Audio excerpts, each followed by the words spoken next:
Bismillahirrahmanirrahim and Assalamualaikum. My name is Umar HAFIZUDIN FUZI.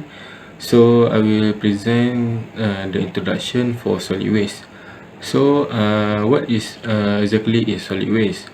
According to Resource Conservation and Recovery Act, solid waste include any trash or garbage, sludge from wastewater treatment plants, water supply treatment plants, and air pollution control facility, and the other waste material generated by industrial, commercial, mining and agriculture operation, as well as community activities.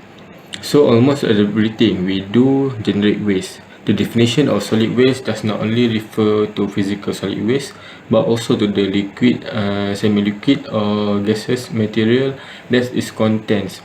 So any materials that is discarded because it been abandoned will be disposed or recycled is considered solid waste. Furthermore, some material pose a risk to human health and environment and are always considered solid waste. These materials are waste. Waste containing certain dioxin as example of waste like material that exists. In addition, according to National Solid Waste Management Department of Malaysia, solid waste is defined as any scrap material or the other unwanted surplus or rejected product arising from the use of any processes, as well as things are required to be disposed of because they are broken, torn, contaminated or otherwise damaged, or any material which is under this act or any other written law is required by the authority to be disposed of, but does not include scheduled waste as described under Environmental Quality Act 1974, sewage as defined as Water Service Industry Act 2006, or radioactive waste as defined in the Atomic Energy Licensing Act 1984. Furthermore, the amount of solid waste generated in Peninsular Malaysia increased from 16 to 100 ton per day in 2001 to 19,100 ton per day in 2005, according to NICE Malaysia Plan 2006 to 2010 report, Economic Planning Unit 2005. Furthermore, according to Ministry of Urban Wellbeing, Housing and Local Government (KPKT), this amount of solid waste will increase to 23,000 ton in 2010 and continue to rise to 30 tons per day by 2020. Malaysians generate an average of 0.8 kg of solid waste per day, which is 2.5% annual increase, according to KPKT. Domestic solid waste, public solid waste, international solid waste, imported solid waste, commercial solid waste and industrial solid waste are examples of solid waste.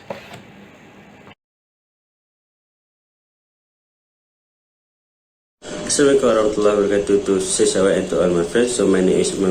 So I'm going to continue on the sources of solid waste, which is firstly on the household solid waste. So waste generated from household is usually waste such as food waste, paper, plastic, pampers, bottles and so on. So every day Malaysian produce about 38,000 tons of solid waste, and of that amount about 17,000 tons is food waste.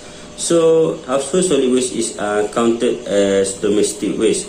So the generation of the solid waste usually occurs during the peak time, which is during the festive season, and also on the weekends, which is on the Saturday or Sundays. So this accumulation of household solid waste contribute to the impact of reducing the lifespan of landfills.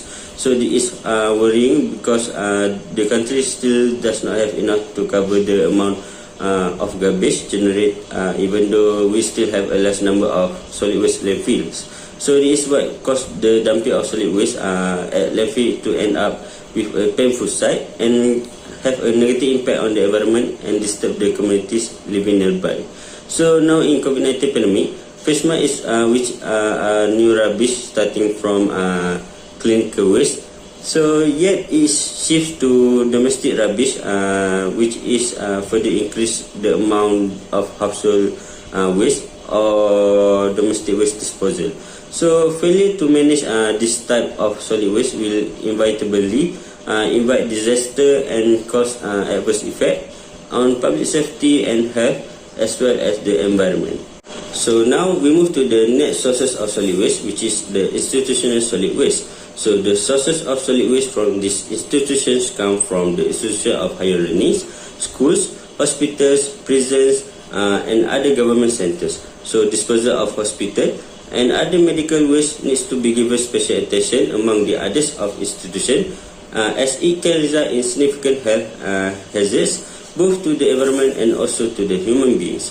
So the country's solid waste is increasing dramatically due to the large increase in the medical waste due to the use of the face mask, gloves, personal protective equipment (PPE), and smear tests. So according to the head of statistics, which is Datuk Seri Dr. Muhammad Uzi Mahidin, said that the quantity of clinical waste generated in 2020 increased by 80.1% to 39,883.32 tons compared to 33,756.99 tons in 2019.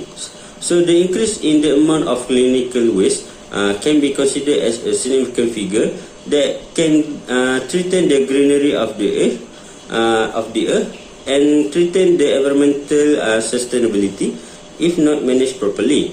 So there are also clinical waste that can lead through the airborne and contact infections if they are not managed properly.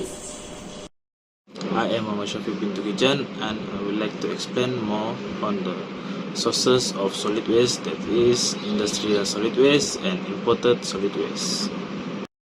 I would like to explain about the industrial waste, solid waste, that is this waste came from different types that has been generated waste that include the cafeteria garbage, dirt and gravel, concrete, scrap metal, trash, oil, chemical, and other than that.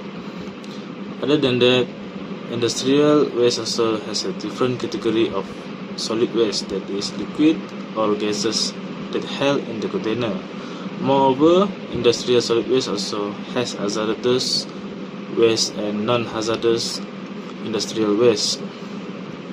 In Asia, the management of solid waste material needs an immediate attention, especially in countries such as China, Malaysia, and South Korea, which has been categorized as emerging industrialized country. This shows that industrial solid waste become the one of contributor causes from the lack of technology, manpower, land scarcity, and lack of infrastructure to accommodate and manage the increase of solid waste. This becomes the main problem to Malaysia. Also, because industrial solid waste will increase in a few years while corresponding to economic development, population growth, and urbanization.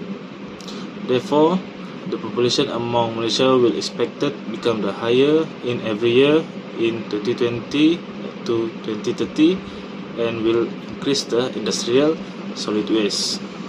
Next, on the imported solid waste. In certain Asian countries such as Malaysia, Thailand, Philippines, Indonesia, and Vietnam are known as to serve as the world garbage bin and receive bins waste from several developed countries such as the United States, Japan, Germany, Britain, Belgium, and Canada. There has through 750,000 tons of plastic waste in 2018 in Malaysia. That causes from Malaysian country has imposed reduction on import recyclable waste such as plastic and paper started in January 2018.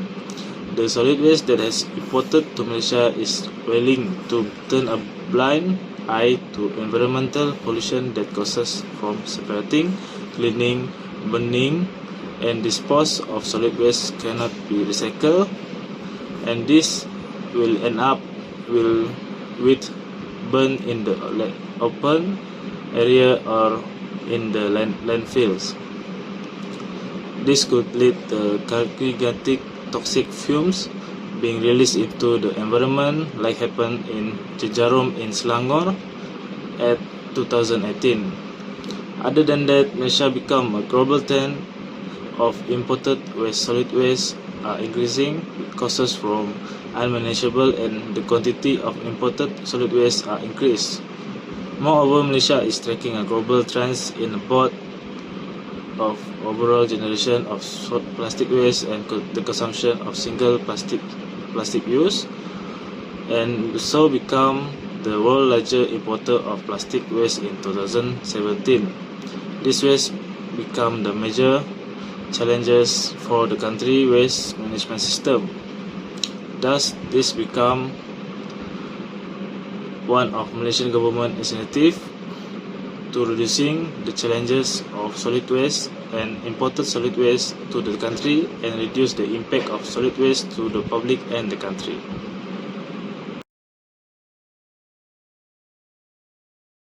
Okay, Assalamualaikum. My name is FIRDAUS. I will present about the impact of solid waste. The impact of solid waste is capable of causing climate change by increasing the level of greenhouse gas in the Earth's atmosphere. Some of this increase in emission can be traced directly to our solid waste. Solid waste contribute directly to greenhouse gas emission through methane generation from the anaerobic composition of waste at the landfill, and natural gas outside emission from our solid waste incineration facility. Both of these greenhouse gas have high global warming potential, such as methane, which has 21 times the warming potential of carbon dioxide, and nitrous oxide, which has 310 times the warming potential. Those solid waste management systems are important source of greenhouse gas emission, accounting for about 5% of global greenhouse gas emission in the form of carbon dioxide, methane, and nitrous oxide. Greenhouse gas generated from solid waste management are referred to as direct greenhouse gas emission. The most notable is methane, a gas produced at a landfill that is mostly released during the breakdown of organic matter. The collection and transportation of waste cause indirect emission of greenhouse gas due to use of fuel for vehicle and from infrastructure. In addition, waste pollution also affects the ecosystem because we can find out about water pollution. Garbage can travel all over the river and the ocean of the world, accumulating on beach and in grey. Water quality is affected by the leakage of garbage from the side of the water source. This waste destroy physical habitat, transmit chemical substance, threaten aquatic life, and affect living species of river, sea, and coastal environment. Plastic waste is the most dangerous of all waste to the environment.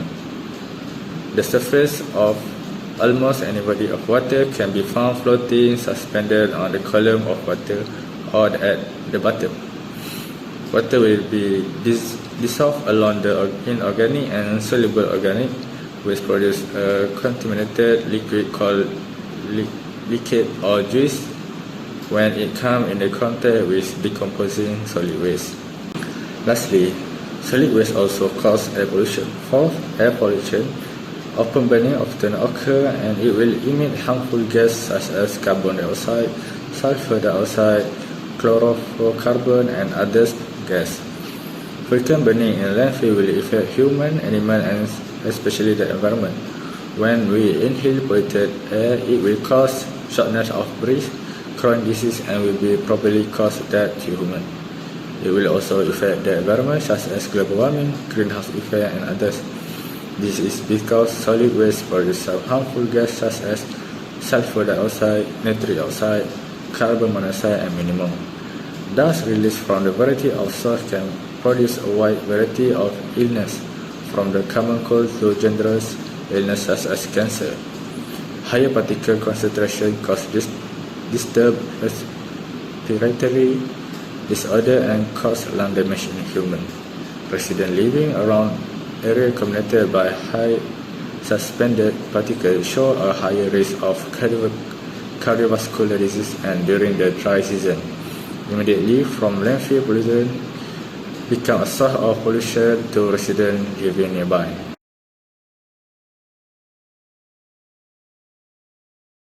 Next, I would like to explain how solid waste can impact human health. The first is dengue fever. Dengue fever has existed for a long time until it became a problem that was declared as a contagious disease, followed by the existence of the Disease Carriers Eradication Act in 1975.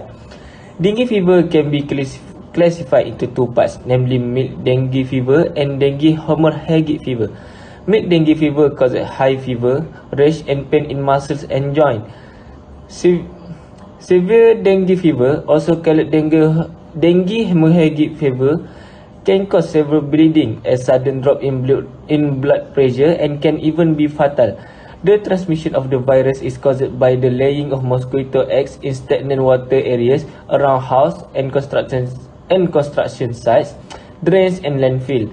This dengue fever needs to be taken seriously towards its prevention, because so far there is no specific treatment for this disease and most of them recover within 2 weeks. Therefore, it is very important to treat the symptoms to avoid complications. The next health problem that arises as a result of the effect of solid waste is respiratory disease. Respiratory disease occur due to the several factors such as narrowing of the airways caused by the allergy to dust, feeder, small insects or hair. In addition, respiratory illness can also occur due to the environment, such as residence or around home adjacent to solid waste landfill.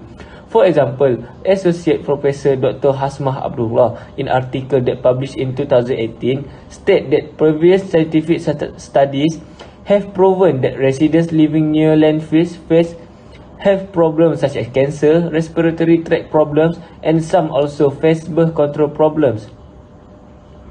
Okay, next is human health is affected due to the emergence of cancer and dangerous diseases that can be fatal.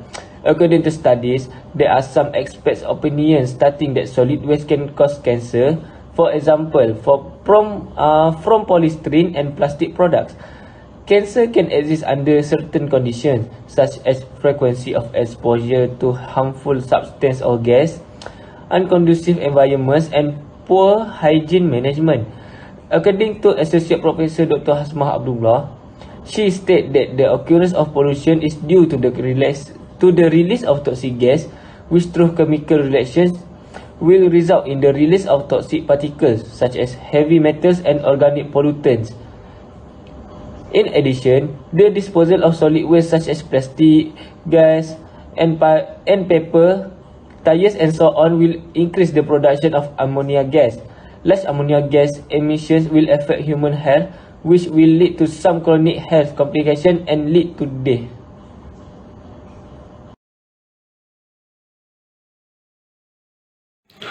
So, in conclusion, the issue of solid waste need to be taken seriously by the government. This is because the government has a power to make the policy to address the issue of solid waste. Despite the various awareness campaigns conducted by the government, but still not able to give a big impact in dealing with this issue. Therefore, the government need to be more assertive, critical and creative to invite or influence the community to look at the issue of solid waste as a serious issue. Awareness campaigns on solid waste need to be improved, thus becoming a culture in society. So, governments and non-governmental organizations need to work together in providing information to the public on the issue of solid waste more creatively and innovatively, especially in attracting the interest of community to be sensitive on solid waste, especially in manage it.